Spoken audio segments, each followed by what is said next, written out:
guys, I'm Tim Lynch with Red Dog Bushcraft. Thanks for joining me for another video. Today I'm going to make a wool shirt or a blanket shirt that I've seen on a lot of the different YouTube channels.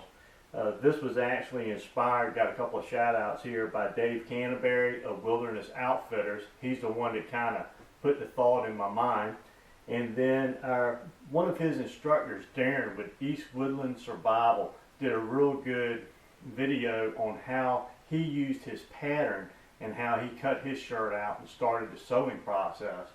Then through some other research I found Joe Addair, A-D-D-A-I-R, and he had a very interesting way that he attached his hood, or you could leave the hood unattached to his wool shirt. So we're going to play around with that a little bit and maybe adapt some of the skills that he showed. And then Mike from bushcraftbartons, he did a really nice set of videos on wool blankets, where he obtains his wool blankets, how to wrap up in wool blankets, and he made a couple of blanket shirts too. Now this is not going to be a full-length video of me making the shirt, but I'm just going to show you a couple of the ideas that I got from them and some that I got from my,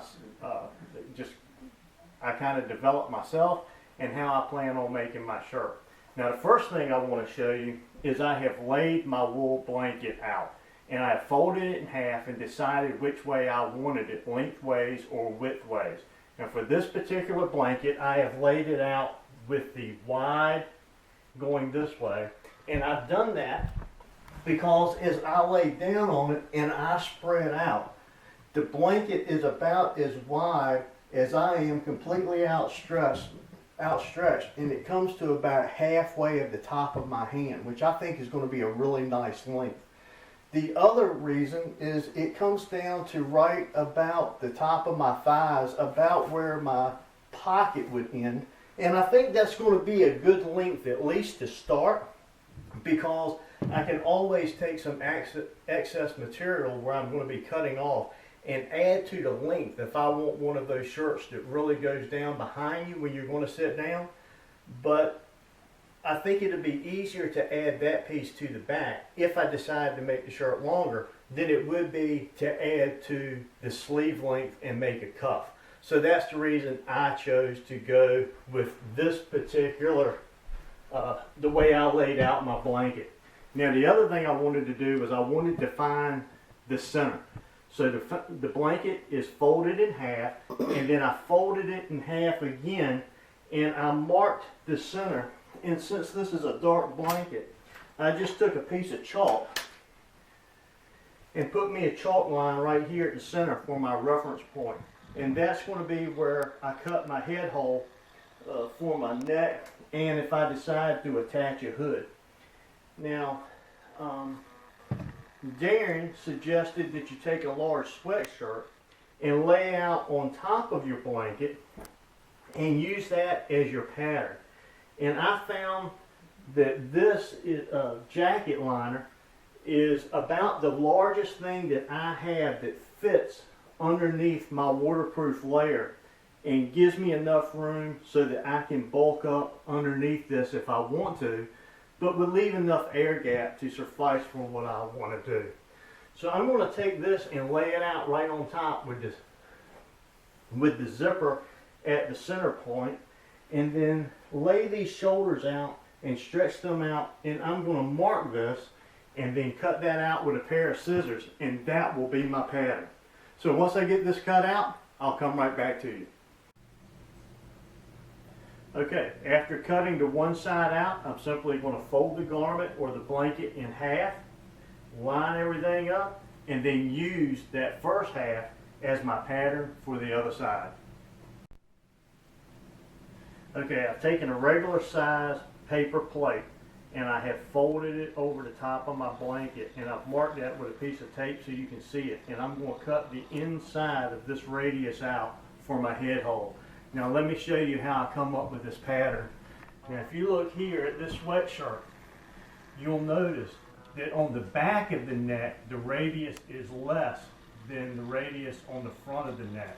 And I found that by taking a paper plate and folding it in half, and then folding it in half again, and then in half this way. It gave me the creases I needed to line up so that I could lay this plate behind my blanket, disregarding the curve on the back of the neck.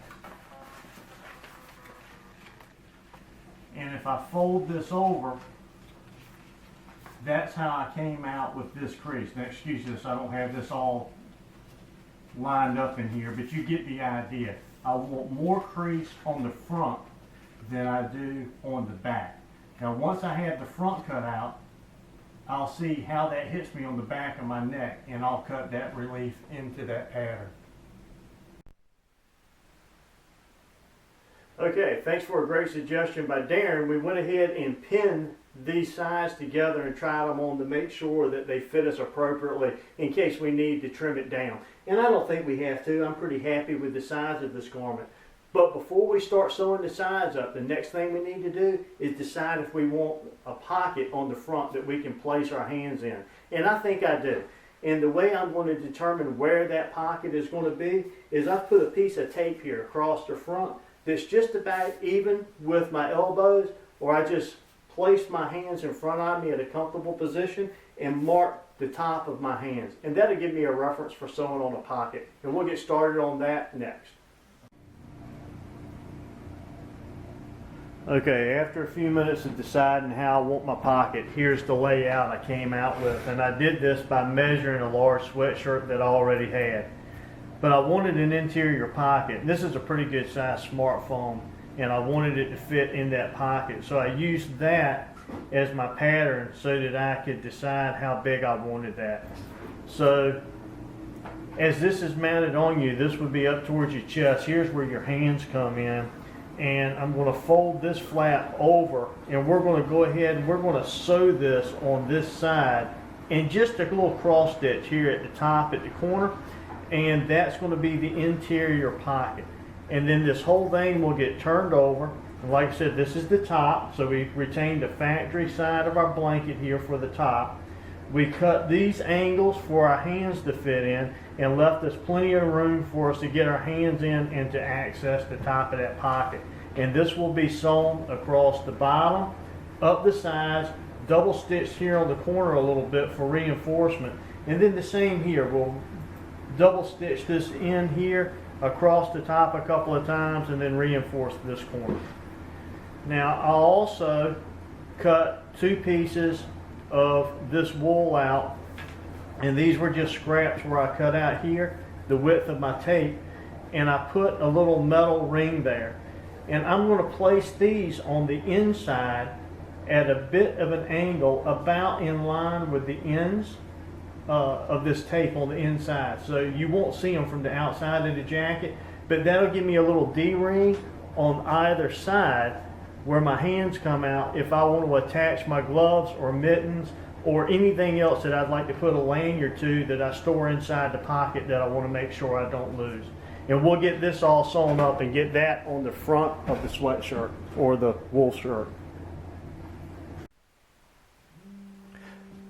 Okay, just a quick update. I wanted to show you here, this is the outside pocket that's going to go in. Here's the edges where your hands will go in, and what I've done is I've gone on the inside and sewn that little pocket up, and I put a couple of small rings in here so that we can attach some lanyards to it. Now remember, this is going to be on the outside. The pocket's going to be on the inside of the pocket, so we've got a pocket in the pocket, and I place this newspaper here just so that you can see as I place this on the, oops, sorry about that, I kicked the tripod. As I place this on the shirt as it's sewn, that gives us room to put our hands in here and to get to the interior pocket. So we'll see these two lines from the outside, and now we'll go ahead and put our pocket on, remembering the inside versus the outside of our garment and making sure that we put it on the front where we've got the neck cut out.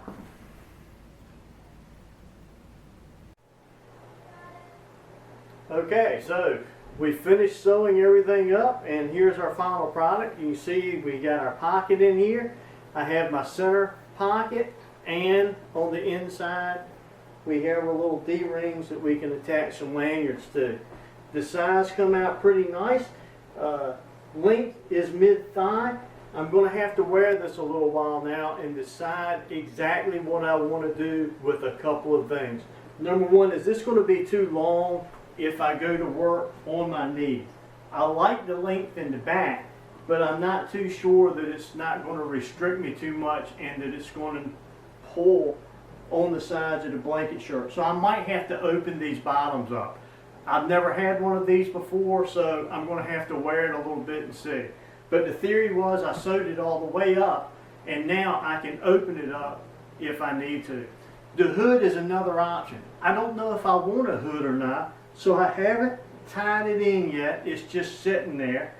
And this is one hood option. This is basically just taken from a pattern from a sweatshirt with a hoodie. And I don't know if I just want to leave this rough and put a nice blanket stitch around the top of the neck or even do a collar, but that'll come in time. Overall, I'm very pleased with this project. I thank my wife for helping me sew it up. She used her sewing machine, so I didn't have to use so much of the stitching with the bank line, but it did require a little bit of stitching with the bank line also. So we got in a little bit of hand sewing, which I'm no seamstress, so that was a big deal for me. But that's it for today. Thanks for joining me once again. I'm Tim Langston with Red Dog Bushcraft, home of global safety and survival. Until next time, God bless.